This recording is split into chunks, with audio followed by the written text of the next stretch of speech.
ओम। श्री योग वासिष्ठ के उत्पत्ति प्रकरण में श्री वशिष्ठ जी महाराज कहते हैं, हे राम जी, किरात देश का राजा उस करकटी नाम की राक्षसी को ब्रह्म तत्व के विषय में उसके द्वारा पूछे गए प्रश्न के उत्तर में उसको समझाते हुए कहते हैं, हे राक्षसी, यह जो दृष्टा दर्शन और दृश्य है, इसके अंतर जो अनुभव सत्ता है सो परमात्मा है। क्या है यह जो दृष्टा दर्शन और दृश्य? दृष्टा कहते हैं जब देखने को कोई चीज़ हम देखना चाहते हैं तो हम दृष्टा बन जाते हैं। आँखों से जो वृत्ति निकलती है देखने के लिए वो दृष्टि कही जाती है। जो आगे दृश्य देखते हैं, जैसे कि ये अमुक चीज़ है, बोले ये क्या है, बोलिए, तो आँखों पहले हम दृष्टा बने, फिर दृष्टि निकली और दृष्टि के बाद ये चीज़ देखी तो कहा ये डिबिया है। तो दृष्टा, दृष्टि और दर्शन 3 पॉइंट हुए। इन 3 पॉइंटों को कौन सिद्ध कर रहा है? ये चैतन्य सत्ता है। हृदय में तो चैतन्य सत्ता, वही चैतन्य सत्ता मन में प्रतिबिंबित होती है, फिर मन वृत्ति रूप हो जाता है, तो नेत्र के द्वारा वृत्ति निकलती है, उसको कहते हैं दृष्टि। उस दृष्टि में भी चैतन्य सत्ता है और फिर जब इस दिव्या रूप दृश्य में पहुंचती तो ये दिव्या का भी आधार चैतन्य सत्ता है। जड़ माया की बनी हुई ये है, चैतन्य माया का मन बनाया हुआ है, इसलिए मैं हूँ ये जानते हैं। इसमें चैतन्य माया वाला मन है नहीं, इसलिए नहीं जानता, इसमें केवल जड़ माया है।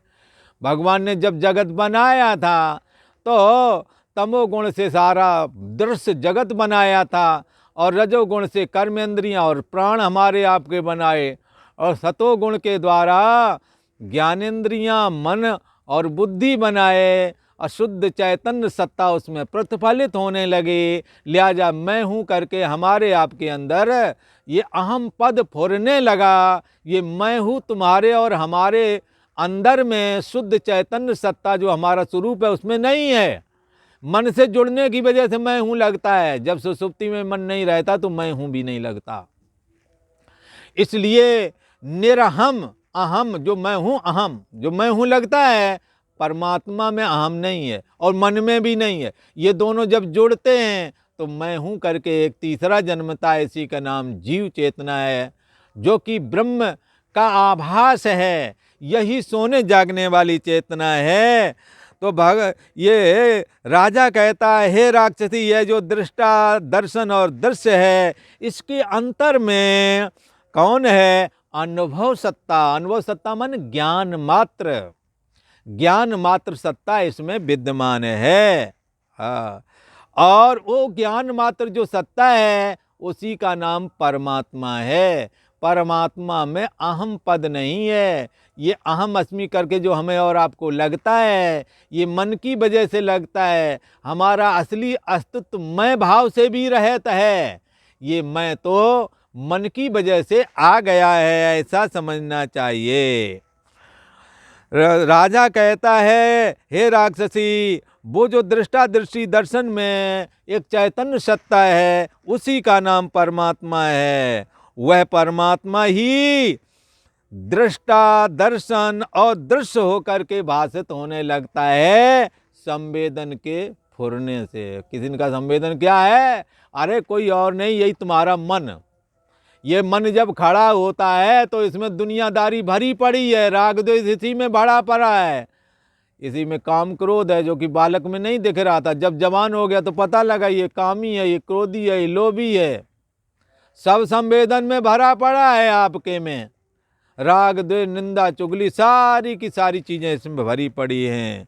इसलिए कहते हैं कि यह जो दृष्टा दृष्टि दर्शन है, इसके रूप में वही चैतन्य सत्ता भास रही है। यह वह परमात्मा ही इस रूप में भासता है। उसी में यह सब जगत लीला है। जागना, सोना, राग द्वेष, सुबह से उठ करके शाम तक जो रोजमर्रे के कार्य कर रहे हैं, ये सब उसी के अंदर हो रहे हैं। ये जगत लीला सब उसी के अंदर में है। जैसे बानर कूदता फांदता है पेड़ के ऊपर ही, ऐसे ही ये मन रूपी मरकट हाँ, ये जगत दिखाता है और जगत की समस्त लीला जो हम और आप कर रहे हैं, कैसे कर रहे हैं लीला, जगत लीला। अरे भाई, बचपना हुआ खेल में लगे पड़े हैं, जवानी आए तो स्त्री पुरुष की इच्छा हो गई तो ब्याह किए, बच्चे पैदा किए, मकान बनाए, पढ़ाए लिखाए, ये जगत लीला है। और पढ़ाया लिखाया और बाद में फिर वही बच्चे लड़ना झगड़ना चालू कर दें तो अलग चूल्हा भी कर देते हैं, फिर बूढ़े बूढ़ा अलग पड़ा, वो अलग पड़े। ये जगत लीला है, ये जगत लीला सब उसी में हो रही है। ये राजा कहता है, हे राक्षसी, नानात्व से भी वह कुछ खंडित भाव को नहीं प्राप्त होता। उसकी महिमा तो देखो उस परम ब्रह्म परमात्मा की। ये नानात्व होने पर भी वो नानात्व रूप होता नहीं है, ज्यों का त्यों बना रहता है। हाँ, जैसे सपने में नानात्व हुआ, पर सपने का आश्रय और प्रकाशक जो साक्षी आत्मा है वो तो ज्यों का त्यों बना रहा है। नानात्व होने पर भी नानात्व हुआ नहीं। जैसे जब जागे तो वहाँ के धन पुत्र स्त्री मकान दुकान मान सम्मान सारा का सारा खत्म। पता लगा ये तो था ही नहीं, यूं ही दिख ही रहा था। ऐसे ही ये जगह, इस जगत को भी समझना चाहिए। किरात देश का राजा उस राक्षसी को समझाते हुए कह रहा है, क्या कह रहा है कि उस ही तन मात्र सत्ता को, वो जो जिसमें ये जगत जो खंडित भाव रूप जो ये जगत है, इस खंडित भाव जगत से वो चैतन्य सत्ता खंडित भाव को नहीं प्राप्त होती, अर्थात एक बनी रहती। खंडित भाव क्या है? मैं हूँ, तू तेरा आदि करके, मैं और मोर तोर तय माया, ये सब खंडित ही तो है। हम और आप अलग अलग हैं। हाँ, कोई कहीं रहता कोई कहीं रहता है, ये अलग अलग दिखता है, पर चैतन्य सत्ता में सब में एक है, जुड़े हुए हैं भीतर से सब एक दूसरे से। जैसे सपने के जगत में साक्षी आत्मा से सपने का संपूर्ण जगत जुड़ा हुआ था, उसी को कहते हैं कि वो अखंड ही है, वही तन्मात्र सत्ता, उसी को वही तन्मात्र सत्ता है, उसी को ब्रह्म कहते हैं। वो सत्तात्मक है, उसमें अहम पद नहीं है और जानना पना मात्र करके। हाँ, कैसा है वो? उसका कभी अभाव नहीं होता है, इसलिए सत्य है।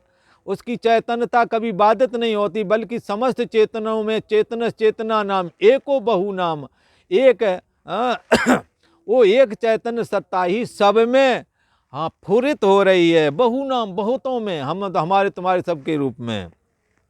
तो ऐसा वो चैतन्य सत्ता है।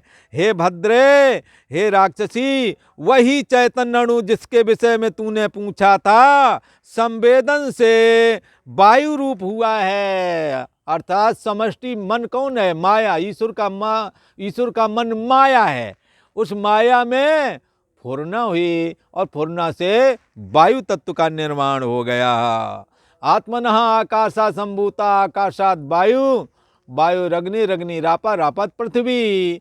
आत्मा ने मूल प्रकृति को स्वीकार करके संकल्प किया और शून्यता रूप आकाश की संरचना के, और आकाश को साथ में लेकर के फिर उसमें क्षोभ किया, उससे वायु हुआ, और वायु को साथ लेकर के वायु को क्षोभित किया, उससे अग्नि हुआ, और अग्नि को साथ लेकर अग्नि में क्षोभ पैदा किया, उससे जल हुआ, और जल को साथ में लेकर के फिर क्षोभित किया जल को भी, तो पृथ्वी तत्व बन गया है। इसी को उपनिषद में ऐसे कह दिया, आत्मना आकाशा संभूता, आकाशात वायु, वायु रग्नि, रग्नि रापा, रापत पृथ्वी। पृथ्वी इन पांचों का पंचीकरण हुआ, उससे हमारे आपके शरीर बने। माता पिता के रजवीर का आश्रय लेकर के हमारे और आपके शरीरों का निर्माण हो गया, 3.5 हाथ वाले शरीर। तो इस प्रकार से हे भद्रे, वही चैतन्य अणु संवेदन से वायु रूप हुआ, और वायु में अत्यंत भ्रांति मात्र है। ये वायु फुरना मात्र है। हाँ, वायु दौड़ता रहता है आकाश में, तो ऐसा ये वायु हुआ। ये वायु एक भ्रांति है, इसके रूप में चैतन्य सत्ता ही है। जैसे सोने का आभूषण एक भ्रांति है, उसके रूप में सोना ही है, ऐसे ही पंचभूतों के रूप में वो चैतन्य सत्ता ये विद्यमान है। हे राक्षसी, वायु में अत्यंत भ्रांति मात्र ही है, वायु उसमें भ्रांति मात्र ही है, उस चैतन्य सत्ता में है क्या? वो चैतन्य सत्ता, क्योंकि शुद्ध केवल शुद्ध क्योंकि केवल शुद्ध चिन्ह मात्र ही वहाँ विद्यमान है। वो चैतन्य अणु ही वहाँ विद्यमान है जिसके विषय में तूने पूछा। आकाश वायु तेज जल पृथ्वी के रूप में दिख जरूर रहा, पर इसके रूप में ये वही परमात्मा, वो चैतन्य अणु ही है जिसके विषय में तूने पहले पूछा था। जब उसमें शब्द का संवेदन होता है तब शब्द रूप होकर के भाषित होता है, पर वास्तव में शब्द नहीं। जैसे स्वप्ने में शब्द कर रहे थे, उस शब्द के रूप में साक्षी आत्मा ही विद्यमान था, वास्तव में शब्द कुछ बना नहीं था। ऐसे ही उस चैतन्य सत्ता में भी ये शब्द भ्रम मात्र है, ऐसा समझना चाहिए। एक शुद्ध चैतन्य सत्ता ही मन की वजह से जगत रूप होकर के भासती है। हे राक्षसी, ये चैतन्य अणु ही समस्त जगत का आधार है। और आज इतना ही।